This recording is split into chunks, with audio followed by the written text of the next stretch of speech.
Shalom, shalom, Israel.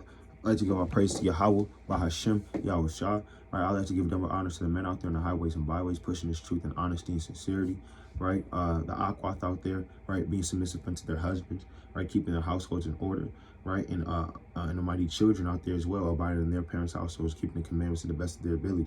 Today we can go over Song of Solomon, the 4th chapter, all right? Breaking down the 4th chapter, we'll see what that's getting into. Right, so let's hop into it. This is Song of Solomon, chapter 4, and verse 1, and it says, "Behold, thou art fair, my love. Thou art my love. Behold, thou art fair. Thou hast dove eyes within thy locks. Thy hair is as a flock of goats that appear from Mount Gilead." Right. So what is the Lord saying? Yahushua is dealing with the nation of Israel, and to him we're beautiful, man. Right? Isn't the dove the most High's favorite bird, man? Right. So he said we have dove eyes, man. All right, let me go to the book of 2nd Ezra. All right, let me go to the book of 2nd Ezra, chapter 6, right? Because he compared the eyes of the elect lady, or the nation of Israel, right, to a dove's eyes, man. That's the Most High's favorite bird, right? 2nd Ezra, chapter 5, and I'll start at verse 26 to get to the point. "And out of all the fowls that are created, thou hast named thee one dove, and all the cattle that are made, thou hast provided thee one sheep." Right, so the Most High's favorite animal is the sheep, and the Most High's favorite bird is the dove. And Yahushua said, "Hey, guess what, man? Right, to me, the elect lady, y'all have dove's eyes, man. I mean, y'all have beautiful eyes." Right, let me go to Jeremiah chapter 6 and verse 2, because the nation of Israel is compared to as a woman. All right, it's Jeremiah 6 and 2. "I have likened the daughter of Zion to a comely and delicate woman." So the daughter of Zion is a beautiful woman in the eyes of the Lord. Right? Let's go to Revelations 14 and 7. All right? Undefiled, man. All right, this is Revelation chapter 14. And I'll start at verse 7. All right, this is Revelation chapter 14. And I'm going to start at verse 4.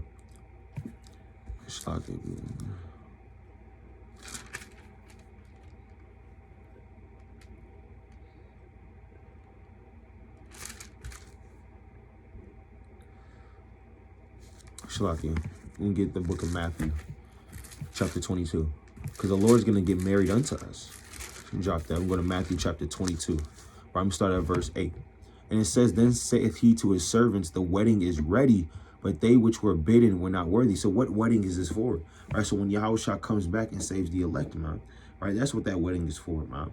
Right, and it says, "Go you therefore into the highways, and as many as you shall find, bid to the marriage." Right, so those servants went out into the highways and gathered together all as many as were found, both bad and good, and the wedding was furnished to guests. Right, so this wedding, the Lord is getting married to us spiritually, man. Right, the Lord is getting married to us spiritually. I'm going to Jeremiah 3 and 15. Right, so they were compared to as a woman, man. Like the nation of Israel is compared to as a woman. Right, this is Jeremiah chapter 3. Let me start at verse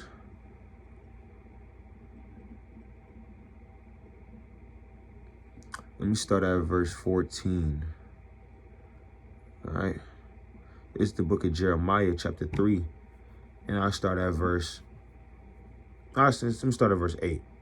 "And I saw when for all the causes whereby backsliding Israel committed adultery, right, I have put her away." So the Lord said, I have put her away, right? Because as a nation, we committed spiritual fornication by serving these different gods, right? So the Lord said, hey, we committed adultery against him, man. Right? And it says, "And given her a bill of divorce, yet her treacherous sister Judith feared not, but went and played the harlot also." Right? So the Lord, literally compares the nation of Israel to a woman, where he says, hey, I gave her a bill of divorce.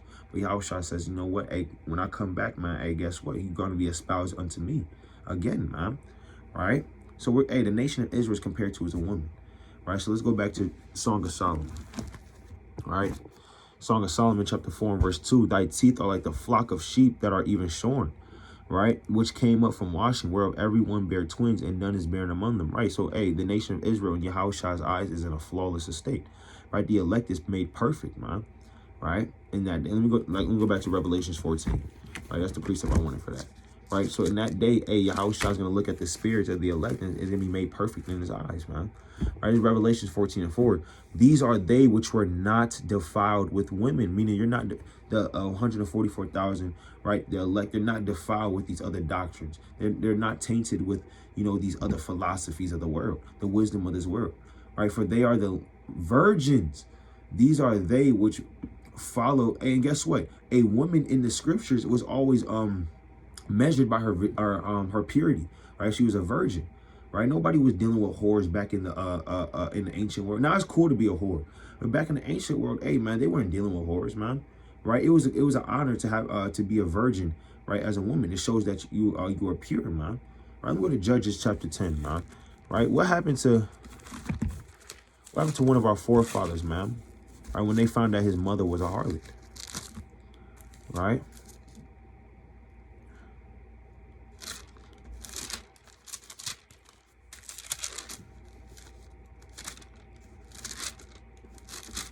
All right, this is Judges 11:1. Now Jephthah the Gileadite was a mighty man of valor, right? So Jephthah, he was a mighty man, but guess what? What was he? And he was the son of a harlot. So his mother was a hoe, man, for lack of better terms. He was a mighty man, but guess what? Since his mother was a whore, guess what they did?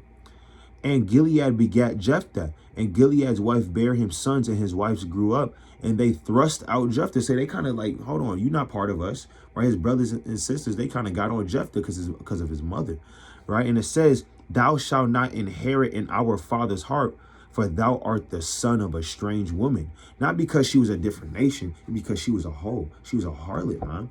Right, so hey, then if you was measured by your virginity, or if you was a virgin, you was more pure, man. That's why it says in Revelation chapter 14 verse 4 that they were not defiled with women, man. Right, for they are virgins, Right, so that's how the Lord looks at the nation of Israel, man. Hey, we're pure, man. Even though we backslid and went off, hey, guess what, man? The Lord is espousing us to us again, because in His eyes we are made perfect.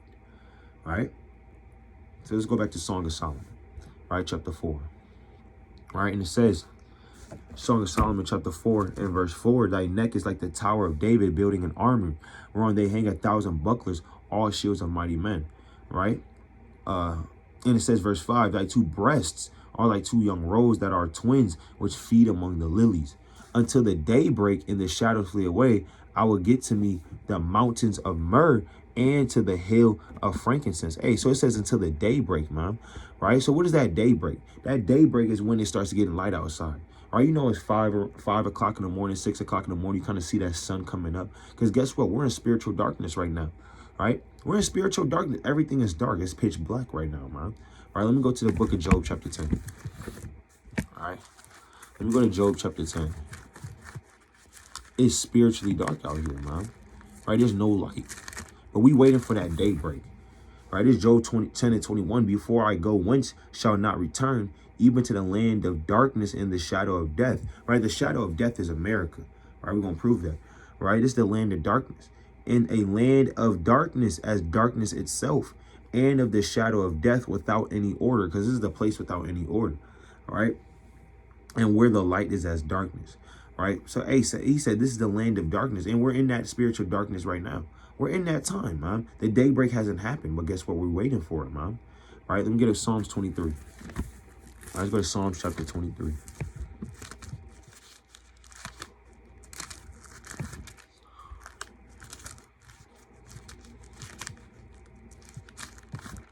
All right, this is Psalms chapter 23 and verse 4. Yea, though I walk through the valley of the shadow of death, I will fear no evil, for thou art with me. Thy rod and thy staff, they comfort me, right? Because in the shadow of death, even though it's darkness, the Most High still comforts us by us having His word, because His word is like a light, man. Right? When we keep the law, statutes, commandments, and guess what? It's like a light. It guides us through this dark world, right? But that daybreak hasn't happened yet, man. Right? That daybreak didn't happen yet. And He says, now get to me the mountains of myrrh and to the hill of frankincense, man. What does that mean? Right, what is the mountain of myrrh and what is the hill of frankincense, man? Right, we're the mountain of myrrh. We're that hill of frankincense. Let's go to the book of Psalms 99 and verse 9. All right, let's go to the book of Psalms chapter 99, all right, and verse 9. right? And it says,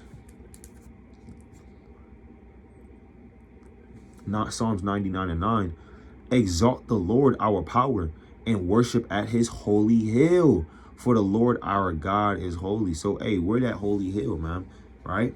We're that holy hill that the Lord is talking about. All right, let's go to Psalms chapter 18 and 15. All right, let's get some precepts. All right, this is Psalms chapter 18 and verse 15.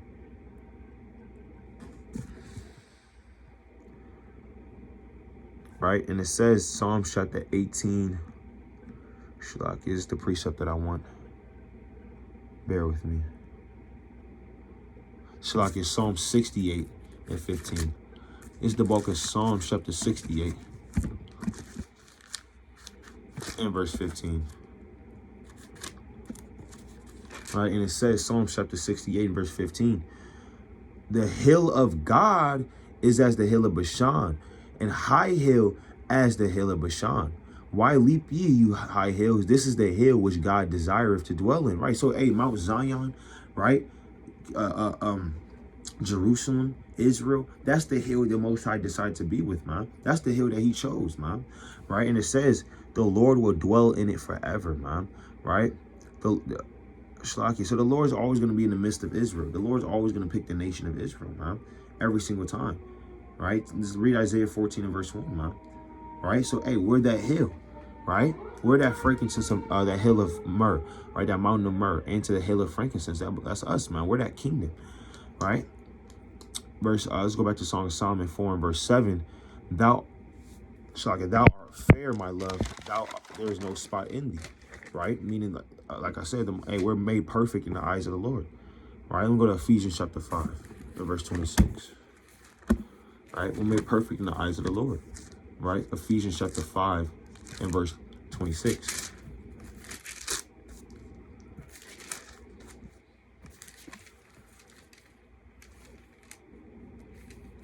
All right, this is Ephesians chapter 5 and verse 26. That he might sanctify and cleanse it with the washing of water by the word, right? Washed spiritually with the water, with the word, which is Yahweh Shah, that living water.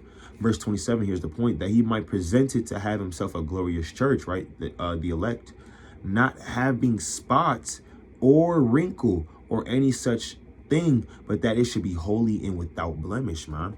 Right? So that's what the Lord is saying in Song of Solomon 4 and 7, where he's talking to the elect. Thou art all fair, my love. There is no spot in thee, right? Meaning there's no, hey, man, we're, the elect is undefiled, right? They're not defiled with women. There's no wrinkle. There's no spot, man. They're holy. That garment is all white, right? That garment is changed, right? Their head is anointed with oil, right? So, hey, that's what the Lord is saying in Song of Solomon 4 and 7, right? The elect is made perfect, man, right?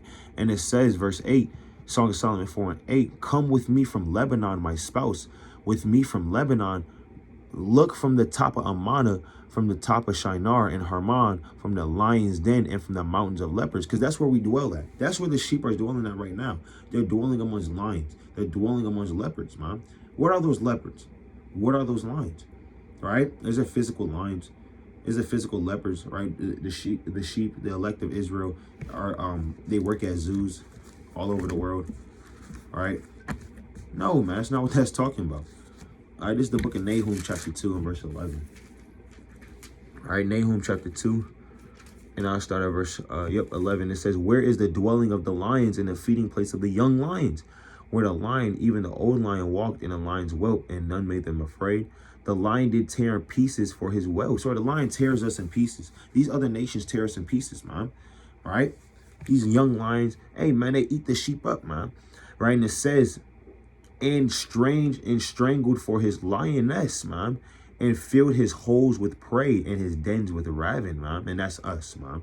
Right, that's all they do. That's all they do is strangle us, right? They make us prey. They eat us alive, man. Right? Hey, you should be slain before your enemies. Didn't the Lord say, all that they devour thee shall be devoured? And guess what, man? We've been devoured, man. We've been eaten alive, right, by these lions and leopards, man. All right, let's go to Psalm chapter 10 and 8. All right, let's go to the book of Psalms, chapter 10.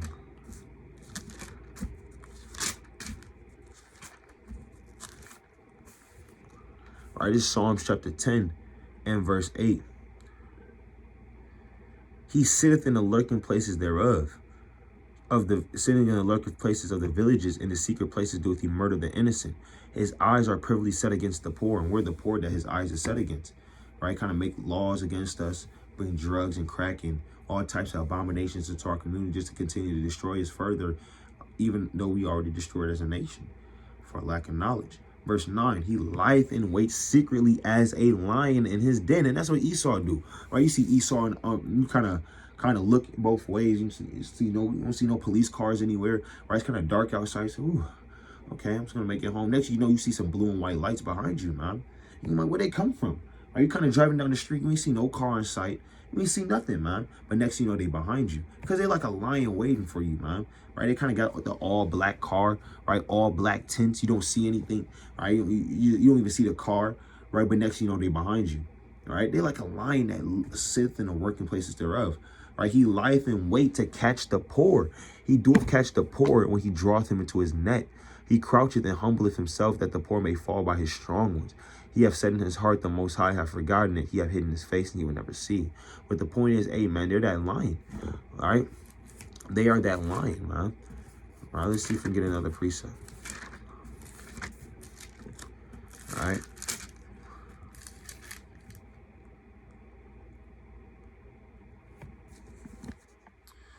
All right, they're that lion that catches the poor, man. Always lying in wait for judgment, man. All right. That's what they do. All right, bear with me. See if I can get another precept. What else does this man? All right, so let's go to Psalms chapter 94. And let's start at verse 4. Right? And it says, how long shall they utter and speak hard things, and all the workers of iniquity boast themselves? Right, let's get some more attributes of this lion. And it says, they break in pieces thy people, O Yahweh, and afflict thine heritage. And that's what they do. They break in pieces the Most High's people. Right? They afflict his heritage by snatching it from us, man. And say they're the real people of the book. They slay the widow and the stranger and murder the fatherless. Yet they say the Lord shall not see, neither shall the Most High Jacob regard it, man. And that's how these lions get out. That's how these lions act, man. All right? They kind of just tear in pieces our people. Right? These other nations. These lions are the other nations. If you didn't know, these lions are the other nations. All right? They destroy and spoil the people of the Most High. All right? Okay, Khan. All right, so let's go back to Song of Solomon. All right, let's go back to Song of Solomon, chapter 4. See, no more proofs. All right, so this is Song of Solomon, chapter 4, and I'll start at verse 9. And it says, thou hast ravished my heart, my sister, my spouse. Right? Thou hast ravished my heart with one of thy eyes, with one chain of thy neck. Right? So, hey, he called the nation of Israel his sister, his spouse, man. Right? And you might have Jake say, ew, why he say that? Why he call his wife his sister? Is that incest? Right? That's not what that's talking about, man. Right? It's basically going into love at first sight with this truth, man. Right? And it said, let me get Tobit chapter 5 and verse 12, right? Because, hey, all our forefathers did the same thing, man. Right? It wasn't calling him his actual sister, but just acknowledging they're the same people, man, of the same nation, right? You're supposed to marry your sister, and not in a physical and literal sense, right? If you have ears to hear. This is Tobit chapter 5 and verse 20. And it says, this is Tobit chapter 5 and 18. Be not greedy to add money to money, but let it be as refused in the respect of our children, for that which the Lord have given us to live with doeth suffice us. Then said Tobit to her, take no care, my sister. So he's talking to his wife, right? Because his wife is kind of worried right now, right? He can look there and say, take no care, my sister, all right? And it says, he shall return in safety, and thine eyes shall see him, for the angel will keep him company, and his journey shall be prosperous, and he shall return safe. And she made an end of weeping. So he was calming down his wife. But hey, the point is, he called his wife his sister, man. Right? It's not his physical sister. Right? The Lord not dealing with incest. Right? But he called, hey, like the Lord called us his sister, the nation of Israel his sister. Hey, that's how Tobit was talking to his wife, man. Right? Yeah, hey, your wife is your sister, man. Right? And it says, let me go to the book of Tobit. Another precept and Tobit. All right. All right. This is the book of Tobit, chapters.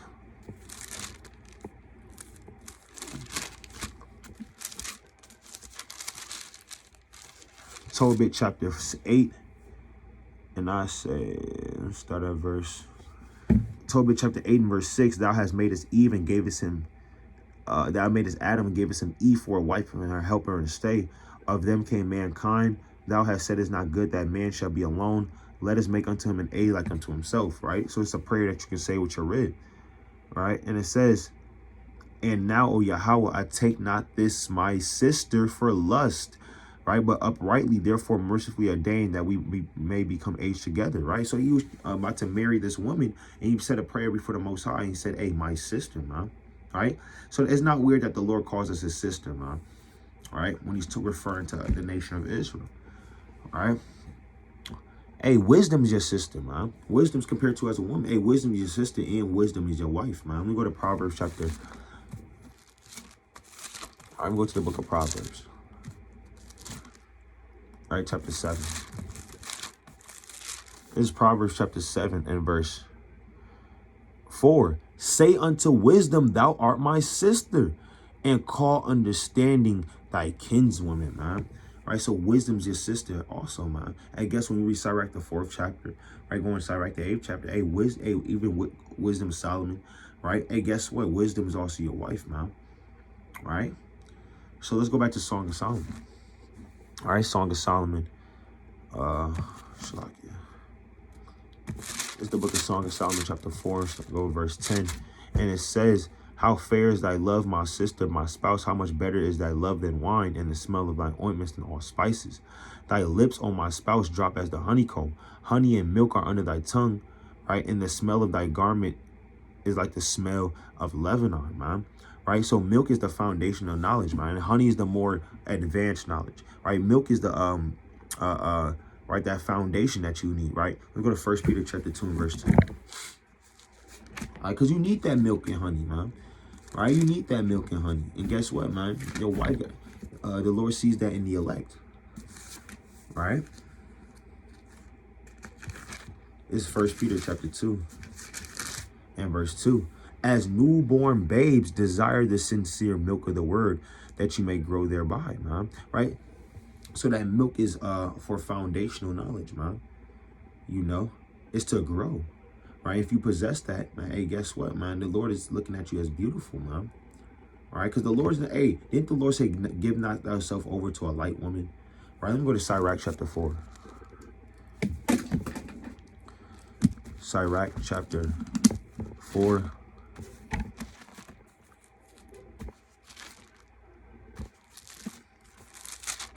Sirach chapter 7. So the Lord said, hey, man, not just you beautiful, but guess what? You knowledgeable as well. This woman is smart, right? This woman possesses milk and honey, man. Right? Possesses the foundational things and the more deeper things as well. Right? This woman is the full package. She's not just beauty. Hey, she's brains as well.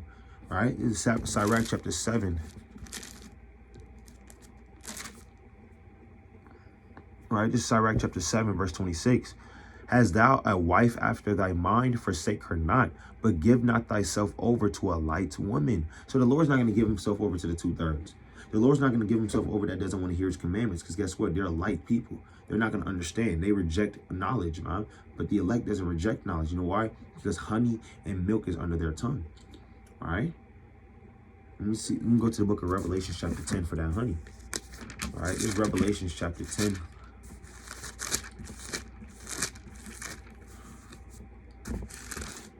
All right, it's Revelation chapter 10 and verse 9. And I went unto the angel and said unto him, give me the little book and eat it up. He said unto me, take and eat it up, and it shall make thy belly bitter, but it shall be in thy mouth sweet as honey. And I took the little book of the angel's hand and I ate it up, and it was in my mouth sweet as honey. Honey's the sweeter things, man. Right? The more deeper knowledge. Right? And it says, and it was soon as I had eaten it that my belly was bitter. Right? Because once you get that deeper knowledge, once you understand, oh damn, I gotta die for this thing. Right? I may never see my family again. Right? They're gonna have to die. Right? Because they're wicked. Right? Hey, guess what, man? That's that honey turning to bitterness, man. Right? Let's get one more on that honey. Let's go to Ezekiel chapter 3 and verse 1.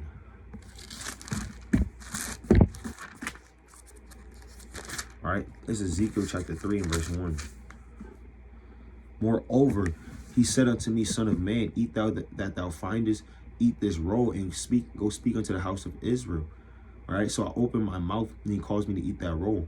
And he said unto me, Son of man, cause thy belly to eat, right? Thy mind, your belly is your mind. All right, so digest this, understand what this is going into. All right, fill thy bowels with this roll that I give thee. Then did I eat, and it was in my mouth as honey for sweetness, man. Right, it says it was in my mouth as honey for sweetness, man. All right, so let's go back to Song of Solomon. All right, Song of Solomon chapter 4. Song of Solomon chapter 4, and let's start at verse 11 again. Thy lips, O my spouse, drop as the honeycomb. Honey and milk are under thy tongue, and the smell of thy garment is like the smell of Lebanon, right? A garden enclosed is my sister, my spouse, right? So he says, my sister, my spouse, a spring shut up, a fountain sealed. Meaning this knowledge and wisdom is not for everybody. Not everybody can get this knowledge and wisdom, right? How you have a beautiful woman, right? She's kind of smart, but guess what? She's for everybody now, right? Everybody can go in unto her. Everybody can deal with her. No, man, not everybody can deal with this woman, right? Hey, she's shut up, man, right? She's shut up. Right, this knowledge is not for everybody. Right, this truth is sealed off for the elect only. Right, let's go to Isaiah 5 and 2. Isaiah 5 and 2. Shalakia. Isaiah 5. Yep, 5 and 12. Shalakia. Isaiah chapter 5 and verse 12. All right, this is Isaiah chapter 5.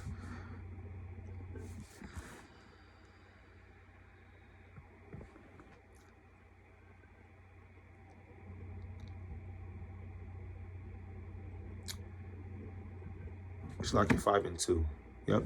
It's Isaiah 5 and 2. I'm sorry, 5 and 1. Now will I sing to my well-beloved a song of my beloved touching his vineyard. My beloved have a vineyard in a very fruitful hill, and he fenced it. Right? So this is a vineyard, man. Right? That's fenced, meaning protected. Right? And gathered out the stones thereof and planted it with the choicest vine and built made a wine press therein, and he looked that it should bring forth grapes, and it brought forth wild grapes, going into the nation of Israel. So when the Lord planted this vineyard, guess what? He fenced it, man. Right? Kind of set us apart, kind of severed us, man. Right? Didn't the Lord say, I severed you among people? Let me go to Leviticus chapter 20 and verse 26. Right? So we're different, man. Right? We're not supposed to be like the other nations. Right? We're not supposed to act like them, and we're not supposed to give ourselves over to them, man. Right? And ultimately, the elect, the lady that's beautiful in Yahweh's eyes, the 1/3 of the men and women and children, guess what? They didn't give themselves over to the other nations. They're undefiled. They're spotless. They're clean. Not everybody can deal with them, man. They don't deal with every philosophy and doctrine, man. They kind of shut it down, like how a righteous woman would. A righteous woman, hey, you kind of get a text in your DMs from another man. You just kind of leave that on read. You don't even reply. I have a boyfriend. No, you don't even reply. You just kind of leave it on read. Hey, guess what? You leave it on delivered. You don't even read it. Right? That's how righteous that woman is. Right? Guess what? Hey, that's how the elect lady is to the Lord, man. Right? When these other philosophies and doctrines come, they kind of cut it. They rebuke it. They don't even acknowledge it. It's not real to them, man. Only the thing that's real is the love for the Lord. All right? This is Leviticus 20 and 26. And you shall be holy unto me, for I, the Lord, am holy, and have severed you among other people, that you shall be mine. So we belong to the Lord. That hey, guess what? That 1/3 belongs to the Lord. That elect belongs to the Lord. They're not for every other nation, man. A garden enclosed, man. That spring shut up. So on a spiritual level, that knowledge and wisdom is not for everybody. That knowledge and wisdom only belongs to Yasha Allah. Let me go to Sirach chapter 24 and verse 1. All right. This is Sirach chapter 24 and verse 1. Wisdom shall praise herself and shall glory in the midst of her people. So wisdom's going to glory in the midst of her people. Now, who's wisdom's people? Right? Is that the Chinese? Right? Is wisdom the East Indians? Is that her people? No, it's the nation of Israel. We're reading it. Let me jump down to verse 8. So the creator of all things gave me a commandment, right? And he that made me caused my tabernacle to rest, and said, let thy dwelling be in Jacob, and thine inheritance in Israel. Right? So that the wisdom is an inheritance to our people. Wisdom belongs to our people. It belongs from generations to generations, man. Right? Passed down, right, from son to daughter to daughter. Wisdom is going to be for us only, man. Right? That's why it's a garden enclosed, a spring shut up. All right? So let's go back. All right? This is Song of Solomon chapter 4 In verse 13, thy plants are an orchard of pomegranates with pleasant fruits, camphire, spikenard, and saffron, calamus, and cinnamon, with all trees of frankincense, myrrh, and aloes, with all the tree spices. Right. So this truth gives off a sweet odor for us. Right. This truth gives off a sweet odor that attracts us, man. Right. When we hear this knowledge, man, it's like we smelling all these different flavors. It's like we smelling all these different things, man. That's what attracts us, man, to this truth, man. Right. And read on. It says, a fountain of gardens, a well of living waters. Right. In Ephesians 5:26, we read it earlier. Right. That this word is the living waters, man, that cleanses us. Psalms chapter 119 and verse 9.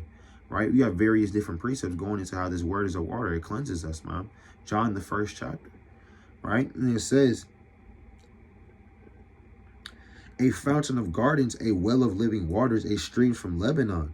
Right. Awake, O north wind, and come, thou south wind. Blow upon my garden, that the spices thereof may flow out. Let my beloved come into his garden and eat his pleasant fruits. Right. Because this smell needs to attract the 1/3. Right. And ultimately, the Lord comes into this garden, man. You know, let's go to Romans chapter 10 and verse 17. All right. And go to Romans chapter 10 and verse 17.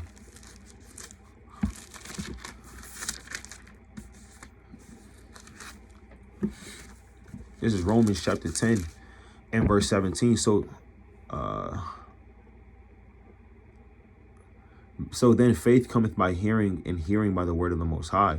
But I say, have they not heard? Yes, verily, their sound went into all the earth, and their word unto the ends of the world, man. Right. So this truth, right? This truth, it goes into the ends of the world, attracting what? The 1/3, the elect, man, to this truth, man. So when this truth goes out, guess what? What the Lord say in John the 11th chapter, my sheep hear my voice. John chapter 10 and verse 27, right? So when this truth goes out, guess what? It attracts the elect, right? We kind of, what's that smell? It smells good, right? It doesn't smell like Christianity. That's not Buddhism. Islam, you know how that smells. All right, what's that? Right? Oh man, that must be the truth, right? And it kind of attracts you to this thing, man. You know, gives off that pleasant fruit smell, right? But that was Song of Solomon, the 4th chapter. Lord willingly, I can do another part, Song of Solomon, the 5th chapter breakdown, right? Sometimes, Lord willingly, tomorrow, right? But I like to give all praises to Yahweh, Bahashem, Yahweh Shah, right? I like to bid a mighty, mighty strong shalom.